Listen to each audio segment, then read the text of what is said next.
শুভ সন্ধ্যা সবাইকে। বলো তো এই গামলাটার মধ্যে কি ঢাকা আছে? চলো তাহলে আমি ঢাকনা খুলি আর তোমরা দেখতে থাকো। চলো, হ্যাঁ খুললাম কিন্তু। দাঁড়াও দাঁড়াও দাঁড়াও দাঁড়াও, এই দেখো, দেখেছো? মাগো কি গরম, দেখো, দাঁড়াও, সেই গরম। এই কেকটা কে তৈরি করেছে বলো তো?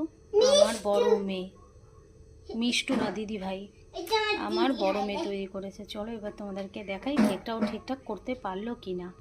দেখো আমি কেকটাকে উল্টে দিয়েছি, কেকটা কিন্তু খুব সুন্দর দেখে। এই যে দেখো, এটা দিয়ে কেকটা বানিয়েছে আমার মেয়ে। এবার আমি পেপারটা খুলে কেকটাকে দেখাবো তোমাদের কেমন হয়েছে। হ্যাঁ চলো, দেখেছো দারুণ সুন্দর কেকটা বানিয়েছে, কিন্তু গন্ধটা তো বাও বেরোয়েছে, মানে অসাধারণ যাকে বলে। দেখো কেকটা কিন্তু হার্ট শেপের করেছে, একটু আবার একটু কাজু বাদামও দিয়ে দিয়েছে। চলো, ভালো হয়েছে। কেক খাওয়ার জন্য বসে আছে, একজন শুয়ে আছে। এই যে দেখো আমার এই বড় পাগলিটাই কেকটা তৈরি করেছে। ওই দেখো, ও এখন এটাকে কাটিং করবে। ওই দেখো ছুরি চাকু নিয়ে কিন্তু রেডি। বাবার মধ্যে দিছিস কি কি? কি বিস্কিট?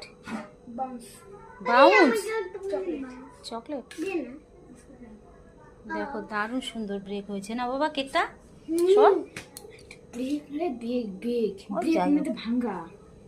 একদম সেই সফট, দারুণ। চলো তোমাদের কেমন লাগলো প্লিজ কমেন্ট করে জানিও। আমার মেয়েটা কিন্তু অনেক কিছু করতে পারে। Tata bye bye. তুই খাবি নাকি আবার? ও মা, কি কথা?